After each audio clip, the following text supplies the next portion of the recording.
canal Linha de Divisa está chegando na cidade de Salvador, no bairro de Periperi, para bater um papo, para conversar com a Bianca. E eu vou pedir para ela se apresentar. Bianca, quais foram os teus cursos de graduação? Eu até perdi a conta aqui quando você falou. O teu mestrado e teu doutorado. E fala para a gente o significado de Periperi, o bairro onde você mora. Ok, então eu sou Bianca Daebes, né? Moradora do subúrbio ferroviário de Periperi, né? E Periperi tem alguns significados, é uma expressão indígena e significa ao redor do redor, né? Talvez para demarcar a questão periférica mesmo. Eu sou mãe de João Wycliffe, né? Companheira de Bruno. Eu sou reverenda anglicana, né? Da Igreja Episcopal Anglicana do Brasil, e militante, ativista pelos direitos humanos, mas, sobretudo, pelos direitos humanos das mulheres, né? Sou teóloga feminista.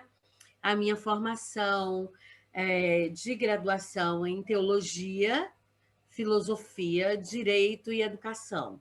Teologia, filosofia, direito e educação. Educação, Fiz o mestrado na Universidade Federal da Bahia, estudando gênero e religião, e o doutorado na Universidade Federal da Bahia em educação, discutindo direitos humanos e educação, tendo como referencial teórico duas obras de Hannah Arendt, que era a principal, que é a Condição Humana, e uma obra de diálogo, que era de diálogo com a obra principal, que é As Origens do Totalitarismo. Ok. E eu estou com cuidado aqui para não chamar de teologia feminista, que aconteceu na primeira metade aí, a partir de 1850 a 1900, com a Elizabeth. Eu queria falar, quando é que você encontrou a Elizabeth? Kenton, sobrenome dela? Cade Stanton. Cade Stanton. Quando é que você encontrou pelas esquinas da vida com ela? E vou pedir para você falar um pouco dela, para apresentá-la para o grande público, para quem não é da academia e quem nunca ouviu falar na Elizabeth. Por gentileza. Eu me interessei por teologia feminista logo que eu cheguei no seminário, né? Eu cheguei no seminário com 18 anos, 18 para 19 anos, para fazer teologia, um curso predominantemente masculino, né? Tinham 30 homens e duas mulheres, né? Uma mulher e uma menina. Eu tinha 18 para 19 anos. E eu me interessei logo. Eu encontrei na biblioteca do seminário um livro chamado As Incômodas Filhas de Eva, da Ivone Gebara, né? E eu lembro como se fosse hoje, eu estava de costas, peguei o livro na estante e estava lendo. E passou uma mulher atrás de mim, olhou o que eu estava lendo, bateu no meu ombro e fez assim: boa leitura. Você se interessa por esse tema? Eu falei sim, mas era o meu primeiro contato com aquele universo, que só foi aprofundando durante toda a minha graduação, né? Eu tive o prazer de ter formações com as duas vertentes da teologia feminista. Eu fui aluna de Elizabeth Sculler Fiorenza, que era sênior de Harvard, e veio para o Brasil fazer curso de teologia feminista na Bahia durante 3, 4 anos consecutivos. E também é nesse período que eu tenho contato com a teologia feminista negra, através de Emily Tal, que era uma teóloga feminista, ela não é uma teóloga feminista negra, wolfmaniste, né, que traduzindo para o português seria algo como uma teologia mulherista. Né? Deixa eu fazer um parênteses. O livro que você tirou na estante da Ivone Gebara, da Ivone Gebara, foi As Incômodas Filhas de Eva? De Eva. E aí, eu estou contando isso para dizer que uns 8 anos depois, né, Foram 5 anos de formação em teologia e, paulatinamente, a licenciatura e as disciplinas do bacharelado em filosofia na UFBA. E aí, um ano e meio, 2 anos, eu fiz um mestrado em teologia, que não é reconhecido pelo MEC, porque o curso de teologia não era um curso reconhecido, era um curso livre, mas foi um curso que me impactou bastante, né? Era um curso com professores fantásticos do Brasil, de fora do Brasil, né? O Callahan, o Antônio Carlos Melo de Magalhães, que hoje é professor da Federal da Paraíba, o Paulo Cipieski. Então, era uma gama de professores muito bom. E aí eu fiz o concurso para o mestrado em História na Universidade Federal da Bahia, e eu fui orientanda da professora doutora Elisete da Silva. Elisete da Silva foi aquela mulher que bateu nas minhas costas e perguntou se eu me interessava por aquele tipo de literatura. Ela estava pesquisando, terminando as pesquisas do doutorado dela. Nossa, você teve uma felicidade enorme dessa mulher bater nas tuas costas, hein? E foi uma coisa assim, porque eu comecei a olhar a Elisete de longe, né? Porque, embora ela pesquisasse temas próximos, eu pesquisasse temas próximos aos dela, ela não era tão próxima do meu universo, né? E aí, quando eu tentei a UFBA, ousadamente, a gente tinha que indicar, eu ousadamente indiquei ela para ser minha orientadora, com uma esperança pequenininha, porque tinha um monte de gente, mas ela aceitou ser minha orientadora e a gente fez uma parceria muito boa. E é ela que me apresenta o movimento de mulheres do século XIX, tanto nos Estados Unidos quanto na Europa, né?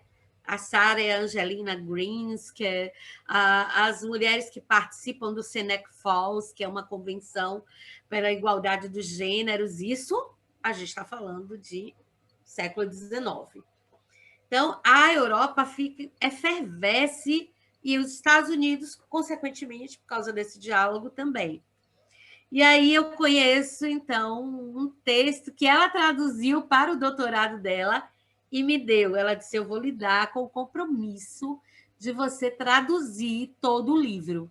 E eu disse: mas, professora, meu inglês é muito ruim, é o inglês necessário para eu me virar. E não tinha Google Tradutor e não tinha nada, né? E aí ela diz assim: eu não sei. Se vira. Aí eu, tá. E depois disso, ano após ano, que ela me convidava para fazer banca, ou que a gente se encontrava em algum movimento social, ela olhava para mim e já providenciou. Eu só estou esperando. E aí eu fui ler a Elizabeth Cady Stanton para poder dar conta do referencial teórico do meu mestrado. E eu me apaixonei pela mulher, porque a Elizabeth é filha de imigrantes, né? Os Estados Unidos é um país de imigrantes, é filha de imigrantes de tradição reformada, né? O pai dela é um juiz, né? E ela tem esse senso de justiça e ela tem essa moral protestante que vai ser o principal objeto de questionamento dela, né? E então é a partir daí que ela se envolve no movimento abolicionista num primeiro momento, né? Ela tem contato, o companheiro dela também, nesse primeiro momento, tem esse contato, faz parte do movimento, e depois ela vai mergulhar no movimento sufragista. Então, quando ela participa do movimento sufragista, ela traz alguns questionamentos de ordem moral. E aí ela diz assim: olha, eu acho que é legal a gente participar e a gente construir um movimento que é um movimento pelos direitos civis das mulheres. Isso faz com que as mulheres, teoricamente, deixem de ser cidadãs de segunda categoria, né? Contudo, o que faz com que a gente mude de postura diante da vida é o nosso processo de formação, né? É o que a gente pensa sobre a vida, são os nossos conceitos, é o que direciona o nosso agir, né? Ela talvez estivesse falando de uma moral, né? Eu entendo essa discussão dela, por exemplo, fazendo uma digressão aqui, quando o Kant fala do imperativo categórico do agir com o dever, né? Ele está muito embasado numa moral pietista, né? Que ele vai alargar essa moral pietista, né? E vai tirar ela da ambiência religiosa e colocar ela numa ambiência filosófica como um princípio norteador. E então, quando a Fiorenza faz a Elizabeth Cady Stanton faz essa crítica à moral, é porque ela sabe que ali reside a essência do dever, né? Principalmente a essência da moral americana, que é uma moral baseada nessa relação da moral cristã. E é nesse momento que ela rompe com o sufragismo, então? Eu acho que, na verdade, ela nunca rompeu com o movimento sufragista, porque, embora a Susan Boyle tenha feito algumas críticas a ela, dela estar dando mais atenção a uma discussão religiosa do que a uma discussão política, o que a Fiorenza mostra é que não há discussão política que não dialogue com a questão religiosa. Senão ela corre o risco de ser inócua, ineficaz. Tem alguns que falam que é miopia hermenêutica quando a gente amputa um determinado viés, quando a gente está fazendo uma pesquisa. Isso. E aí, o que acontece? A Fiorenza diz o seguinte: essas mulheres acreditam que devem ser submissas aos maridos porque ela acredita que isso é um princípio sagrado. Ela acredita que algo que é normal, que foi normatizado, é algo não só natural, de ser naturalizado, mas algo que é sagrado. Né? Você até mexe com o que é legal, mas com o que é sagrado é muito mais difícil.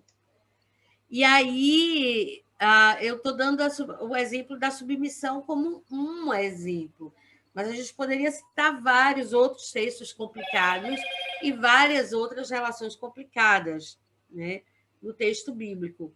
Mas eu acho que o que a Fiorenza, ou que a Fiorenza, desculpa, corta isso. O que a Elizabeth Cady Stanton vai colocar em evidência é a possibilidade de um exercício hermenêutico que dê voz e vez às mulheres.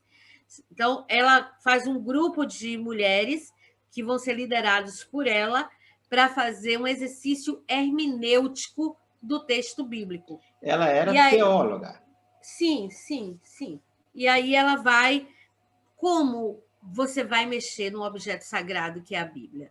Como você vai discordar de uma leitura que está pacificada dentro de um contexto patriarcal, dentro de um conceito tão machista, né? Você tem que ter muita coragem para fazer isso. E ela pega principalmente os textos de condenação das mulheres e faz o exercício de reler e reescrever esses textos. É claro que, se você compara tudo que a teologia feminista ou as teologias feministas já evoluiu até hoje, essa leitura de Elizabeth Cady Stanton não é tão atual, né? A gente ganhou recursos hermenêuticos, a gente ganhou leitura de mundo que nos permite olhar o texto bíblico de um outro modo e também nos permite fazer outras afirmações teológicas que não necessariamente vão coincidir com as que a Elizabeth Cady Stanton e as suas estudantes fizeram naquele momento. Mas aquele momento é um momento histórico a ser respeitado e ser conhecido e reconhecido porque é um marco no processo da teologia feminista. São mulheres se apropriando do texto bíblico, que é um texto utilizado como instrumento de opressão das mulheres, para fazer um resgate e ser utilizado como instrumento de libertação dessas mulheres, né? Então, só essa coragem, só essa iniciativa já é algo a ser respeitado e louvável. Bianca, estamos falando de 1850 a 1900, né? Isso. Você falou que esse período seria aí o primeiro movimento do feminismo. A gente Como chama é de que é primeira classificado? onda. A primeira onda, o primeiro movimento, é quando o movimento começa a ganhar cara de movimento, né? Porque até aí a gente fala de movimento de mulheres.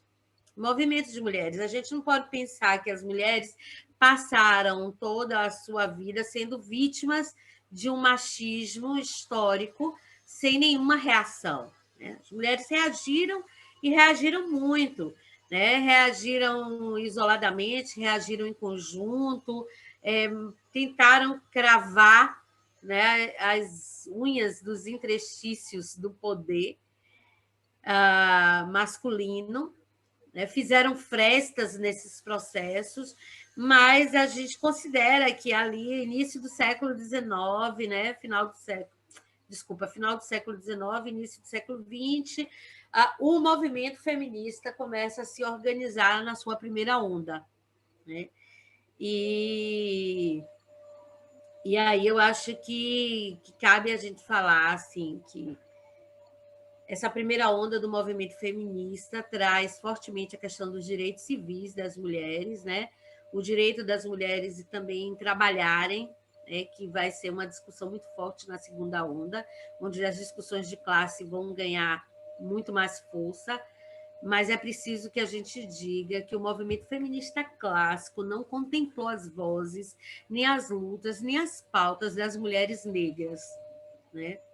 Então, por exemplo, o sufrágio universal não era tão universal, porque não contemplava o voto das mulheres negras, nem se levantavam contra as pautas, né, de subemprego, de racismo, que duraram tanto tempo nos Estados Unidos e no Brasil, por exemplo. Bianca, Então, desculpa te interromper. Acho que a gente tem que dar o devido desconto para ela, né? Porque ela foi uma mulher do seu tempo. Eu fico imaginando as resistências e agressões que ela sofreu. Eu nem tenho informação sobre isso. Você levantou a resistência que ela sofreu? Sim, levantei. Posso citar algumas, mas não justifica, não, né? Não justifica, não. O racismo é uma coisa que a gente não pode dar uma colher de chá para ele, não. Concordo, Entendeu? eu A concordo. gente precisa. Eu assumo, eu sou apaixonada por Elizabeth Cady Stanton, mas a gente precisa assumir os nossos erros, os nossos percalços, o nosso racismo cotidiano, histórico e institucionalizado, para que a gente não seja mais. Bianca, me fala uma coisa. É bem interessante o que você está falando. Como é que ela se posicionou? Ou ela simplesmente se omitiu? Ela foi contra ao antirracismo? Ela se posicionou de forma Ó, indevida sob a quando tua você. perspectiva? A questão é a seguinte: você se posiciona a favor do abolicionismo, mas você não incorpora essa luta a os direitos civis legais. Você não incorpora as mulheres negras e as pautas dela a esse processo. Então, Ela não incorporou. não incorporou. Então, esse Entendi. silêncio, essa omissão, ela tem voz, ela tem uma voz muito forte. O silenciamento, né, lhe coloca sempre do lado do opressor. É bom a gente não esquecer. Quando ela lança o primeiro livro, né, há uma crítica muito forte, muito pesada, principalmente dos bispos, das igrejas, dos homens, e eles dizem que o diabo estava naquelas reuniões, participando com elas daquele feito. E quando ela lança o segundo, no prefácio, ela diz: infelizmente, não podemos contar com a presença do diabo nesse momento, porque ele estava ocupado nas reuniões do clero. Ela era fantástica, hein?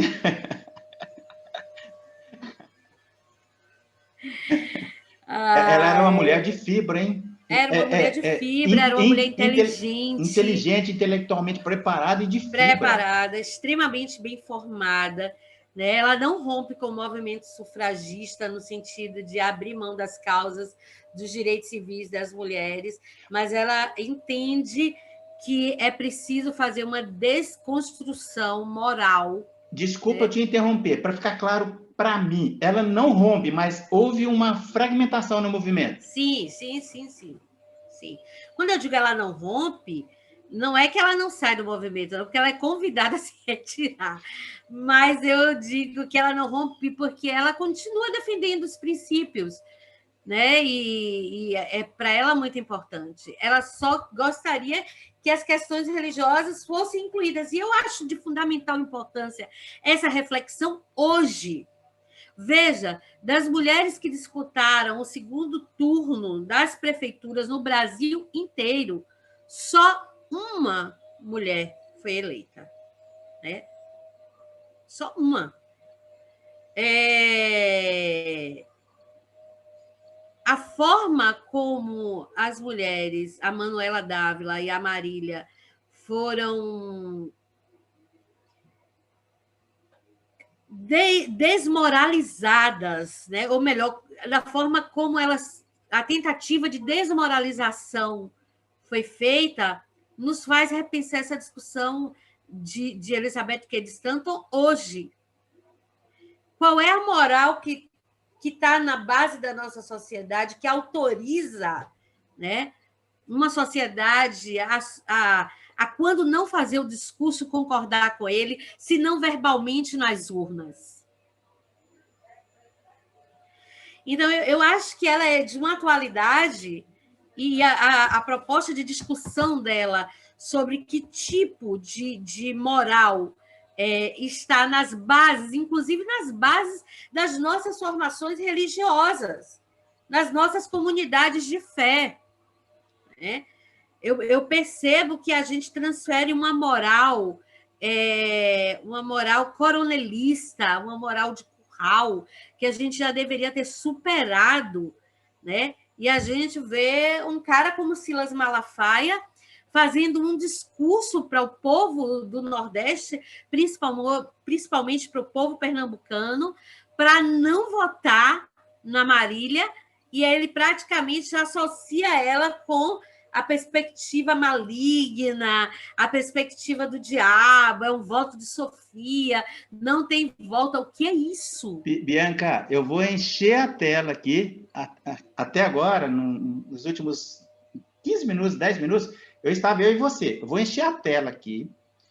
Eu gostaria que você falasse, você está na tela cheia, gostaria que você falasse para o Silas Malafaia qual é a sua visão do discurso dele. Olha, eu sinto muito que o povo evangélico, que é um povo simples, um povo digno, um povo fiel, um povo que tem um coração comprometido, tenha que ouvir um cara como Silas Malafaia, um cara machista, um cara que não corresponde ao princípio cristão de amar ao próximo como a si mesmo, um cara que abriu mão da proposta de construção do reino de Deus para construir um reino de poder para si, né? E, em nome disso, faz alianças políticas, como a que ele acabou de fazer em Pernambuco, quando ele dá aquele depoimento contra a candidatura de Marília Reis. Que foi Marília Reis, uma candidata do PT, mas poderia ser qualquer outra mulher de esquerda fazendo o discurso de acolhimento, o discurso de políticas públicas viáveis para a maioria da população. Então, eu tenho o desprazer de ter que dividir com Silas Malafaia o título de mulher evangélica, de mulher protestante, né? tem o desprazer. Ele é um atraso na nossa luta cotidiana por justiça, paz e equidade. Ok. Voltando aqui, colocando você do meu lado aqui, eu queria voltar na Bíblia para mulheres. Quem fez a tradução? Qual foi o seu papel na construção da Bíblia para mulheres em língua portuguesa? Então, como eu já lhe disse, era um sonho antigo, né? Essa cobrança de Elisete, esse desafio cotidiano. E nós tivemos um encontro de formação da Igreja Episcopal Anglicana do Brasil, que a gente chama de encontro de área. A igreja é dividida em 3 áreas, né? E nós tivemos um encontro de formação teológica da área 3. Essas 3 áreas é território brasileiro. Território brasileiro. Quais são as 3 áreas? Área 1, que é todo o sul desculpa, do país. É que eu não sou da denominação. A área 1, que pega ali toda a região sul do país. A área 2, que pega ali o sudeste, né? Vai até Curitiba. E a área 3, que é uma imensidão, que é norte, nordeste, né? Eu estou na área 2, né? Na área 2. Okay. Brasília e Distrito Missionário, né? Mato Grosso, Roraima, Rondônia, né? Então, a área 3 é uma área imensa. Então, a gente estava tendo encontro teológico da área 3 e a gente teve uma formação com uma pastora batista, né, que foi convidada, que é a pastora Odja Barros. Ela é de Pernambuco? Não, ela não é de Pernambuco, ela é de Natal, eu acho. Ok. E ao final, ela citou a Bíblia para as mulheres. Né? E eu aproveitei que ela citou a Bíblia para mulheres e coloquei a proposta das mulheres da área 3 fazerem um projeto, né? As mulheres clérigas e leigas da área 3 fazerem um projeto e submeterem à Junta Nacional de Educação Teológica da Igreja Episcopal Anglicana do Brasil. Se aprovado, teríamos, então, a chance de protagonizarmos um capítulo importante no processo de formação das teólogas feministas no Brasil. Não tinha ainda sido traduzido em língua portuguesa? Não. Ok. E a edição saiu agora, recentemente? Ano passado. Ok. Ano passado. Qual que é a editora? A editora, a primeira versão, que foi essa que a gente... Se você quiser parar para pegar o livro aí, pode pegar. Não, eu sei de qual. É uma parceria entre o CEBI e a livraria e a editora anglicana. Quem quiser comprar, encontra no CEBI e no site da editora. No site. Aí fizemos o projeto, né, uns 2 meses depois fizemos o projeto. O projeto foi aprovado e a gente passou um período de tradução. A tradução foi feita por Ruth Barros, que era uma missionária inglesa que estava no Brasil, né?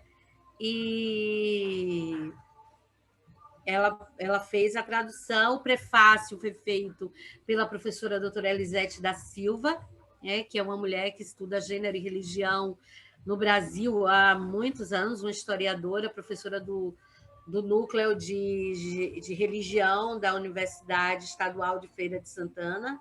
Né? Você fez um comentário, você fez um comentário em off, Bianca, sobre o prefácio dela. Repete o comentário. Eu digo que o livro é maravilhoso e eu recomendo a leitura dele. Mas a leitura do prefácio é imprescindível, porque a Elisete faz um resgate primoroso dessa tradição histórica e só a leitura do prefácio já lhe dá uma referência muito boa, né, para quem estuda gênero e religião. Eu super recomendo. Bianca, a Elizabeth, ela faz uma releitura de várias passagens bíblicas sob as lentes de uma mulher, é isso? Sobre as lentes das mulheres. É isso que eu estou dizendo. Algumas dessas leituras hoje a gente diria que não se sustenta mais, porque teologicamente nós avançamos para outros patamares, né? Por exemplo, existem passagens do texto bíblico que não tem muita salvação, né? O texto é uma radiografia do que era a sociedade da época. Então, quando você olha para o texto bíblico, às vezes a gente olha para o texto bíblico com um olhar salvacionista, né? Assim, eu quero salvar o texto bíblico. E o olhar do texto bíblico é o olhar da compreensão de uma sociedade marcada pelo patriarcado, marcada por uma divisão social de classes, né? Embora o conceito de classe seja um conceito a ser muito discutido e a gente não pode aplicar categoricamente nesse modelo de sociedade, Bianca, mas seria um olhar. desculpa. Isso que você está falando, olha, está me causando um certo impacto na minha perspectiva, talvez limitada, mas assim, você tem uma preocupação em ter o rigor hermenêutico para não deturpar, entre aspas, aí, não sei como é que se colocaria, algumas passagens, considerando que são fatos daquele momento. A Sônia estava comentando o estupro de Batseba sob o olhar de uma mulher. Para mim é extremamente interessante, porque eu acho que isso não invalida você depositar um olhar feminista, apesar de ser um fato, né? Mas que legal você ter essa preocupação de rigor. Assim, por exemplo, quando a gente faz uma exegese, ou quando a gente faz um processo hermenêutico a partir de uma teologia feminista, a gente trabalha com elementos que estão no texto, né? E em alguns momentos a gente faz o exercício de uma hermenêutica de suspeita.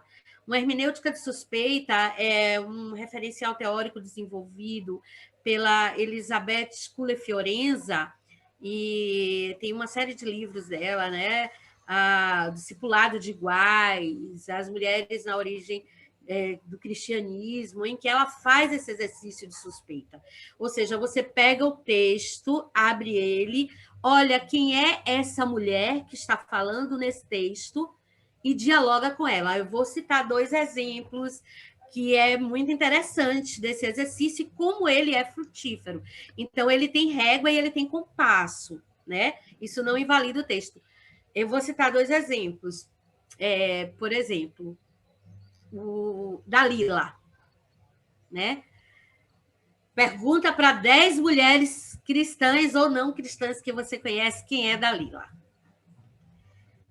Eu vou perguntar para você. Quem é Dalila? Não faça isso. Não. Bom, eu vou responder. Depois eu não sei se eu vou cortar. Para mim foi você vai brigar comigo. Fala, moço! Quem é Dalila? Não, para mim foi uma mulher extremamente sensual, sedutora, inteligente e que usou toda a malícia de uma mulher para conseguir o que ela queria. E o que ela queria? Seduzir Sansão e manipular também, não pra só. Quê? Agora isso eu não sei. Eu não sei o que ela queria. Não, pera um pouquinho, Bianca, pera um pouquinho. Que legal, meu. Nossa, que legal. Tá, continua. Depois eu vou ter que fazer uns cortes aí. Você não fica me apertando, não. Então, veja.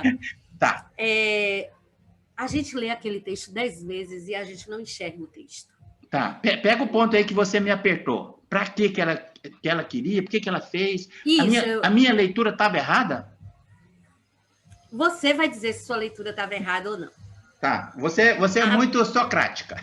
A primeira coisa que a gente precisa entender, o texto é sobre Dalila. Não é um texto de Dalila, não é Dalila falando, tá? É alguém falando sobre Dalila. Ponto 1.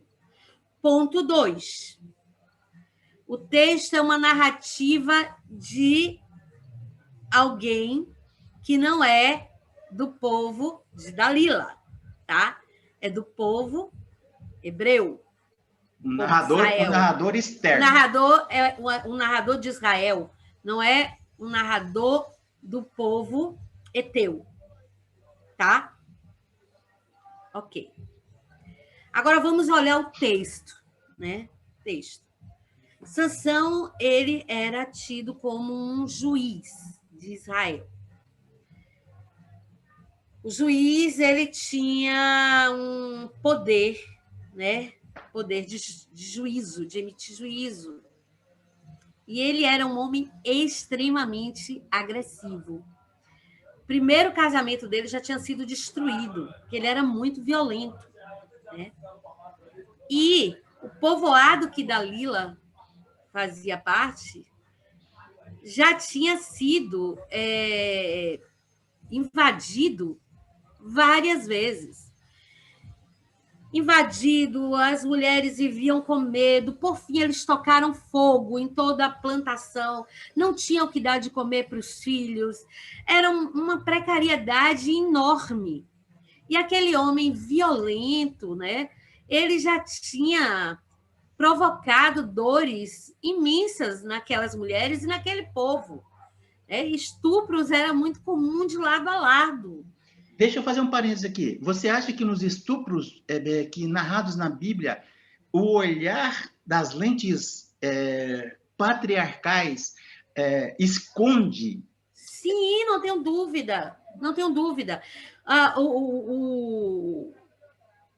narrativa de Sansão, se você olha do início ao final da narrativa, é uma narrativa de extrema violência. Inclusive, o cara faz uma espécie de trapaça, né? E ele diz que vai pagar com as túnicas, e ele manda matar, ele mata mais de 50 pessoas, né? Ele é de um nível de violência desproporcional. E aí eu escrevi, teve um encontro de mulheres, e eu fui convidada para falar no CONIC, e eu escrevi uma carta de Dalila para essas mulheres, dizendo assim: olha, muito obrigada, porque durante todo esse tempo eu nunca sou ouvida. Mas agora vocês me dão a oportunidade de falar para vocês o meu olhar sobre essa história. E aí ela convida as mulheres a se colocar no lugar dela, né? E ela disse assim: não foi sem querer. Eu estava ciente de tudo que eu fiz, foi de propósito. Eu era a única chance do meu povo viver em paz. E eu fui a flecha atirada no peito de Sansão, né? E aí ela faz toda essa descrição.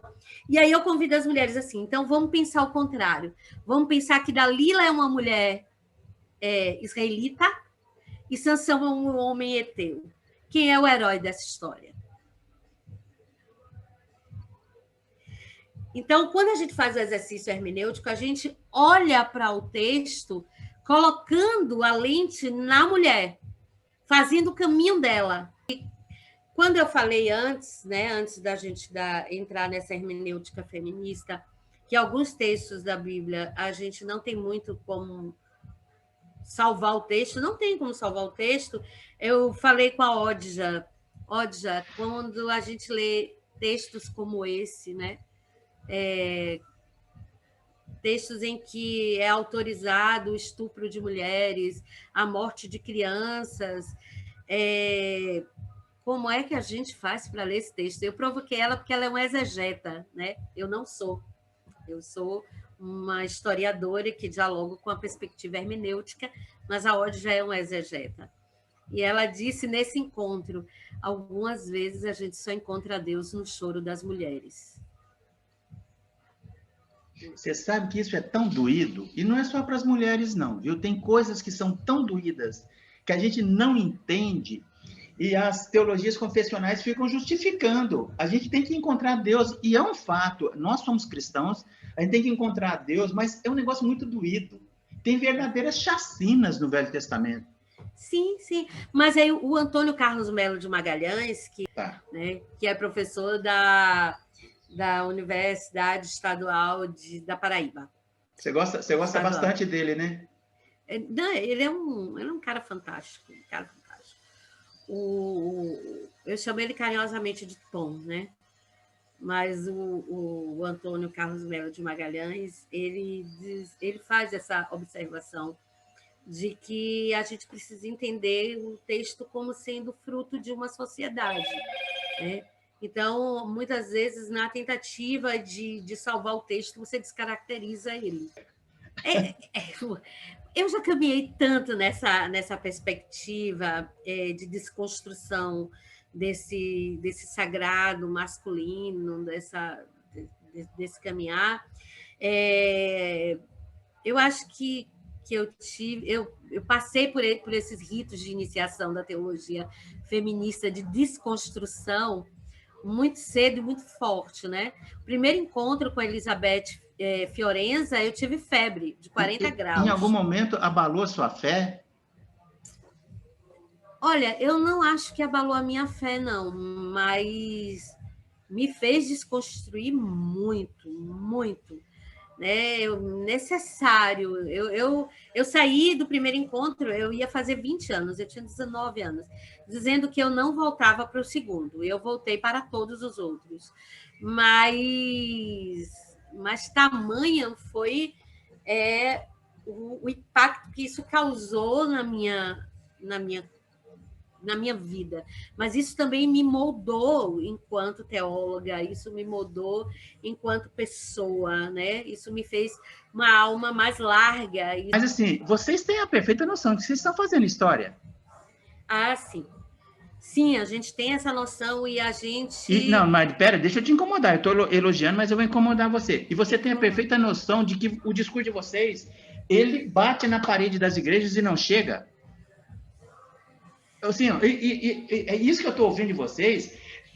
Eu não falei qual é a minha denominação. Eu me fiz proscrito para ter essa liberdade do meu canal. Eu me distanciei. Não acho isso mérito nenhum, mas eu me distanciei. Porque eu sempre fui muito incomodado com a teologia confessional. Mas, assim, o que vocês estão falando, eu vou tentar jogar isso para um monte de pastores, amigos meus, mas eu tenho certeza que eles vão resistir. Eu tenho uma esperança, amigo, vou lhe dizer.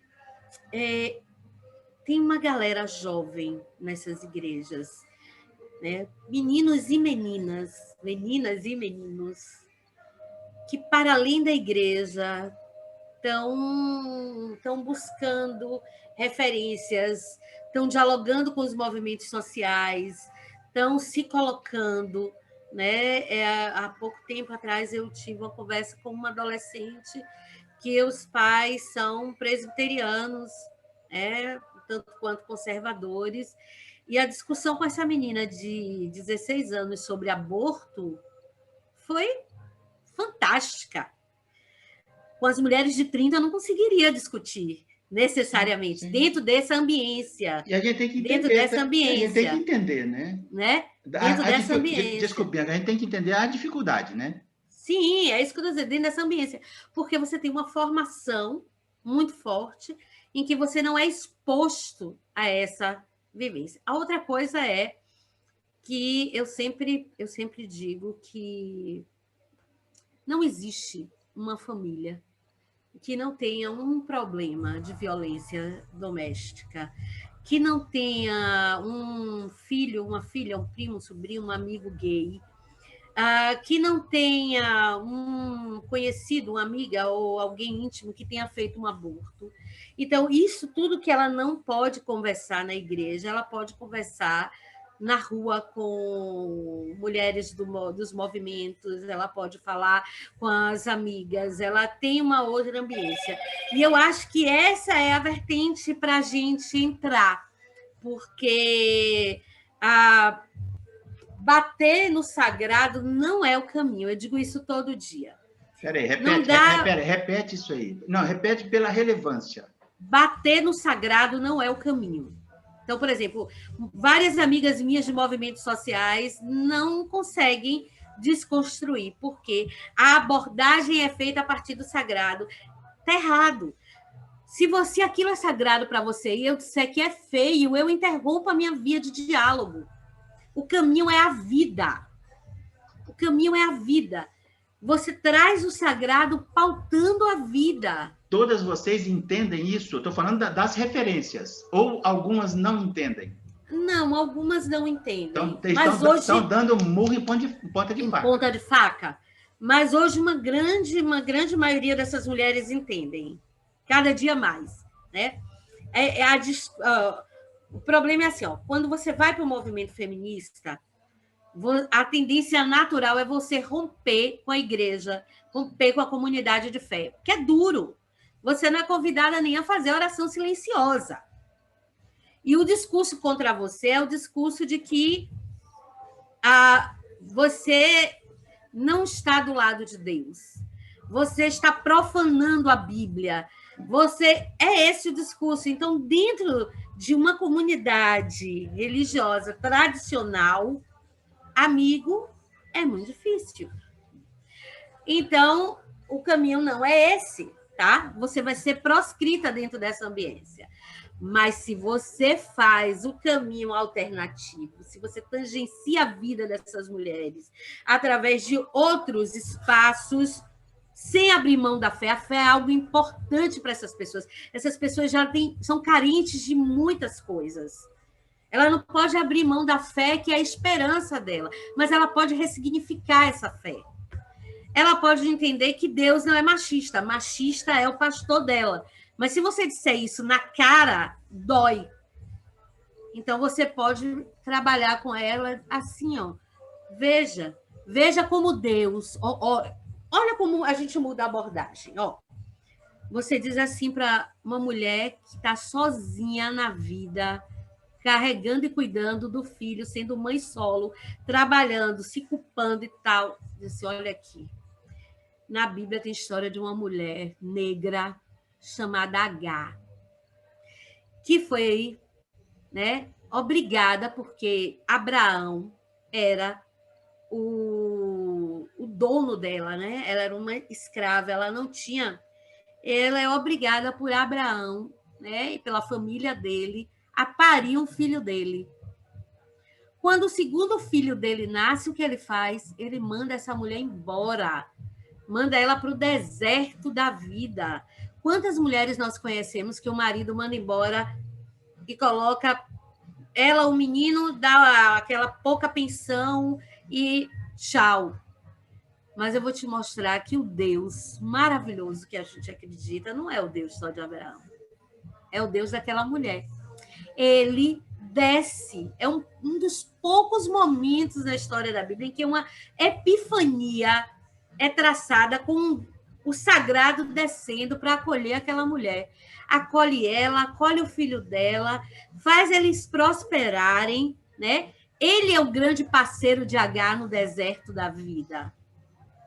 Então, eu não entro nessa discussão dizendo que Abraão é o pai da fé, pouco me interessa, né? Eu entro nessa discussão mostrando que ele repete o estereótipo de homens contemporâneos que abandonam suas mulheres no deserto da vida e de um Deus que desce no meio do deserto e se faz companheiro daquela mulher, companheiro de vida, companheiro de luta, né? Então, essa é a vertente do diálogo, né, com essas mulheres, não a vertente de desconstruir a fé dela. E eu me atrevo a dizer que isso não vale não só para o cristianismo, vale para qualquer religião. Se você ataca o sagrado das pessoas, você não dialoga. Ok. Vamos voltar lá em uma outra passagem bíblica, onde você deposita as lentes de uma mulher.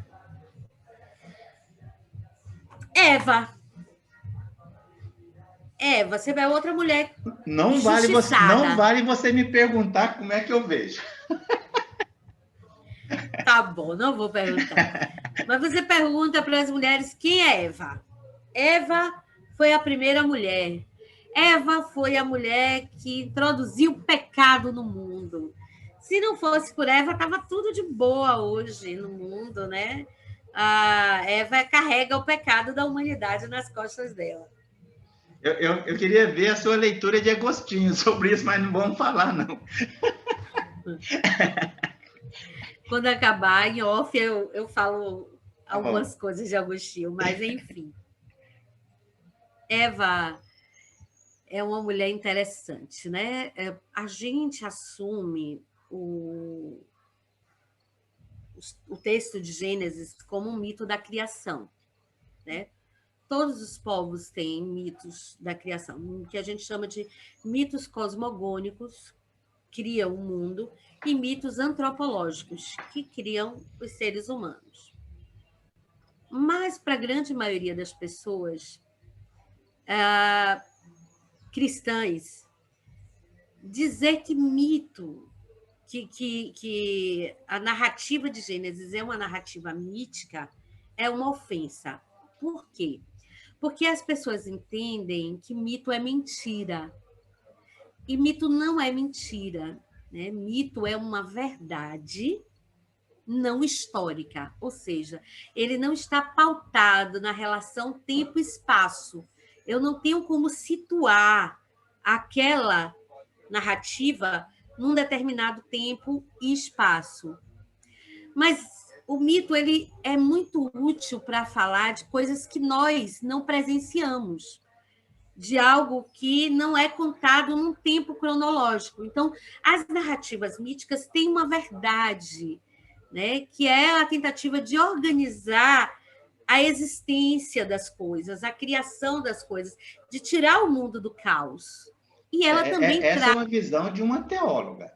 Um filósofo existencialista teria outra abordagem, mas não tem problema, tranquilo.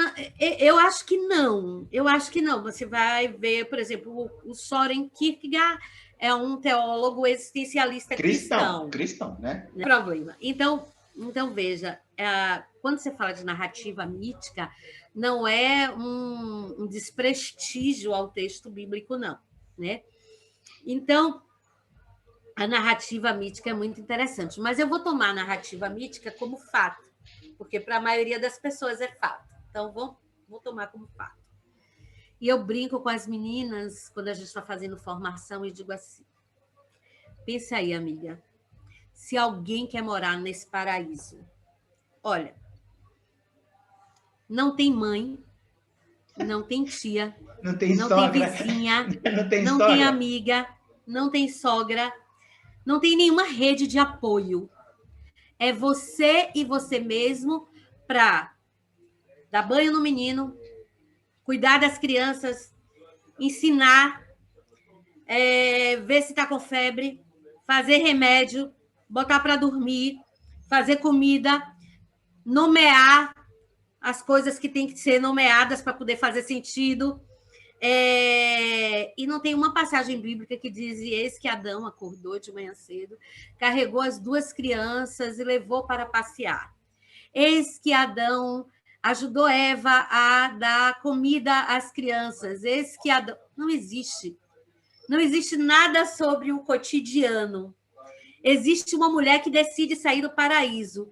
Mas que mulher gostaria de viver nesse paraíso? Nesse paraíso onde ela e ela mesma é responsável por todas as coisas do cotidiano de uma mulher com filhos. Você está vendo a minha reação? Eu estou achando tão legal isso. Que legal. Eu ia escrever uma placa enorme: Javé, me tire daqui. Né?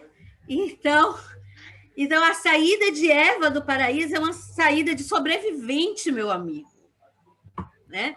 E algumas mulheres precisam parar de fingir que estão vivendo no paraíso dentro das nossas igrejas, com maridos violentos, com maridos que, por serem maridos, se sentem no direito de fazerem sexo com suas mulheres, mesmo quando elas não querem. O nome disso é estupro.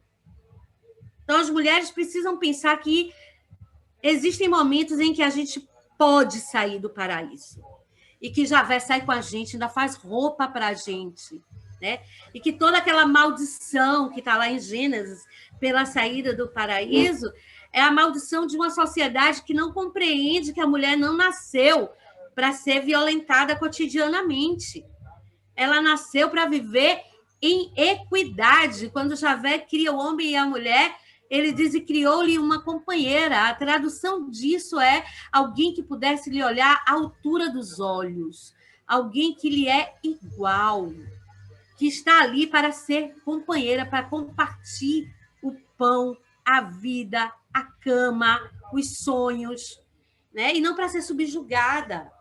Então, assim, O desejo de Eva sair do paraíso e ter uma vida digna, ou pelo menos tentar, na medida do possível, construir uma vida digna, é o desejo de muitas mulheres hoje, que é reprimido por um discurso religioso que diz que não há felicidade fora de um casamento fracassado. Bianca, você está dando uma flechada na testa do pecado original. E olha que não estou fazendo um comentário machista, não. Estou fazendo um comentário de um leigo teológico. Aí, você ainda ri. Você dá uma flechada. Isso é muito bom. Mas, olha, assim, eu tive a impressão que você forçou um pouco aí, hein? Aonde? Diga aí. Mas é justamente onde eu não entendo. Você, assim, a contestação do pecado original, onde tem toda uma estruturação teológica ao longo dos séculos. Não sei, eu não entendo. E eu tenho uma dificuldade enorme em trabalhar, assim, na minha vida pessoal, as consequências do pecado original teológico. Eu não consigo entender muito isso. Olha, o Santo Agostinho, que você gosta tanto... Eu gosto. Faz uma fala, eu gosto, mas eu critico, viu? Faz uma fala interessante, né? Ele tem uma teoria, né? Que é a teoria da autoiluminação. De quanto mais você introspecta, mais se aproxima de Eu Deus. acho que ele era místico, embora não seja... Não, ele era um místico. Agora, né? Eu acho interessante que ele diz que essa falta essencial que a gente tem, né, que não nos faz totalmente divinos, né, nos coloca acima dos anjos, mas não nos faz totalmente divinos, que é a falta que nos aproxima de Deus, né, ela também é a falta que nos faz errar, né? Na tentativa de acertar, muitas vezes, inclusive. Mas como a gente não tem a visão do todo, né? A gente tem a visão não nos foi dada, né? Eu acho que isso tem a ver com as nossas faltas, né? E muito mais do que um pecado original. Eu tenho muita dificuldade com o pecado original porque ele recai sobretudo nas costas das mulheres. Uma outra coisa que eu... Mas, Bianca, assim, eu estou amando, assim, conhecer o teu pensamento. Não, eu não sei se você precisa também, se vocês precisam colocar dessa forma. Como que só cai nas costas das mulheres? O pecado original cai nas minhas costas também. Entende o que eu estou falando? Eu acho que você está forçando. Não estou forçando, não. Eu acho tão interessante isso. Eu gosto do texto bíblico. Tem gente que se esquiva do texto. Eu gosto do texto. Quando Javé, né, vai procurar Adão lá. Cadê você, Adão? Estou te procurando desde de manhãzinha e você tá se escondendo. Teoricamente, Javé não precisaria fazer isso. É um Deus que vê todas as coisas, que sabe todas as coisas.